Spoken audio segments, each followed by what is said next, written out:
Hello, everyone. As Holly mentioned, my name is Watchin Yanu, and I am so excited to be talking to you today about what to do when your employee asks for a raise.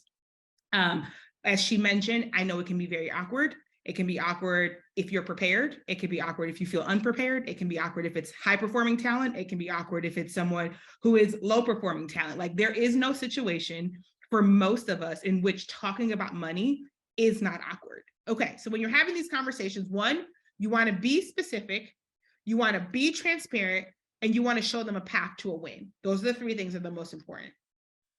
You don't want to make it personal. You don't want to guarantee results unless you know that those results are going to be exactly what you say. And then you want to not compare it to how it was back in the day. All right, so let's talk a little bit about some specific examples, because I know that language is really hard for folks sometimes. So let's meet a director who wants a promotion, right? Pronouns are she, her, right? In a workplace that's evolving. And she wants a promotion, but she's not ready, right? Like she's saying that she wants to be promoted to director. She's currently like a senior manager, but she's not ready.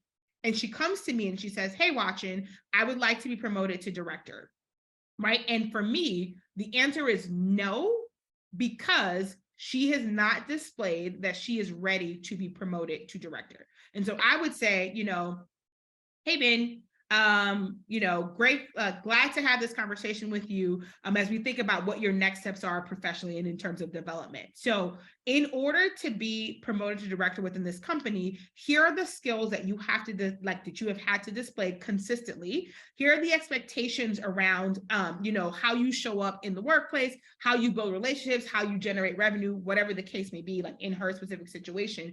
And so in order for me to be able to promote you in the next cycle, here are the top 3 things that I need to see consistently from you in the next 12 months. And I will lay them out and say, so for example, strategic thinking. What this could look like for you is in meetings as we bring projects together, as opposed to telling me like the tactics that we can do, I expect you to bring forward to the team a bigger strategy that we could all consider as we move forward in the work, right? So you want to be very specific in that you are telling them why it's a no, what they need to show consistently, and then being in thought partnership with them in ways that they could potentially do that and show up in the workplace. So you have Lucia. And Lucia also wants a promotion to director. And the answer is yes. She's been doing fantastic work.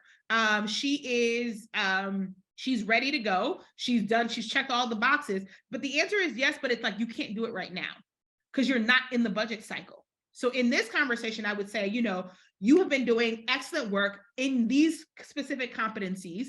Unfortunately, right now, because budgets are frozen, I'm not able to give you what it is that you need. However, do not let that discourage you. Here are the things that you need to keep doing so that when the budgets are open, I can very easily advocate for you to get this money. So don't get discouraged and stop doing these specific things, because this is what proves that you're ready for director. Make sure that you keep this up, that it's highly visible, that the people who need to know about it. And then when the budgets free up, I will then right, advocate for you to get this. My anticipation is that budgets should free up in the next quarter, but I will circle back with you if that changes.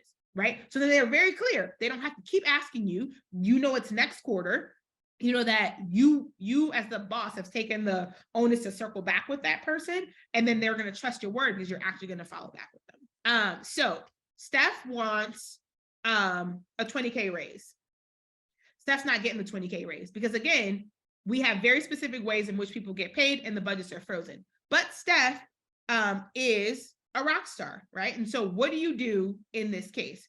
Well, for me, budgets are frozen, and when it's open back up, I'm not going to be able to give Steph 20K, right? I know I'm only going to be able to give Steph 18K or 15K or whatever. So I would have the conversation to say, "Hey, Steph, I know that, you've been working really hard. You've been doing all these things. You're, at a higher level than you were before. I gave you these growth areas and you have exceeded all of them. Unfortunately, we cannot give like a 20K raise, would not be approved for these specific reasons. One, the budgets are frozen, but we have a certain percentage that we give each person for a raise, right?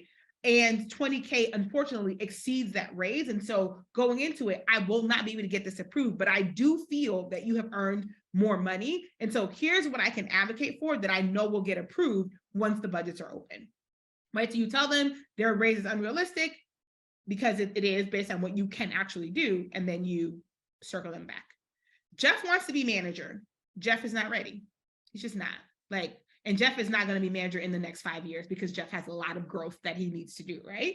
And so you have that conversation of like, here's what I look for managers, right? And I, as your manager, want to make sure that I'm setting you up for success, and I'm not putting you in a role where then you don't get to shine as brightly as you should be based on, not being set up properly for success. And so what I want for you, because I do see your potential, is that when we put you in this role, that you actually have what you need to take it to the next level and people can see your work.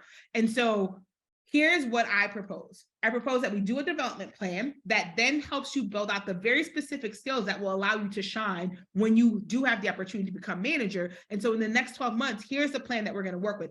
Are there any things that you think I'm forgetting? Or are there skills that you think you already have that I may be overlooking that could also help make you a better package, right? So you're not ready yet. Here's what ready looks like. And it's ultimately tied to me making sure that you are set up for success in this role. Because if I put you in a role and you're not ready, you're going to get fired. And we don't want that, because I think you're actually a rock star.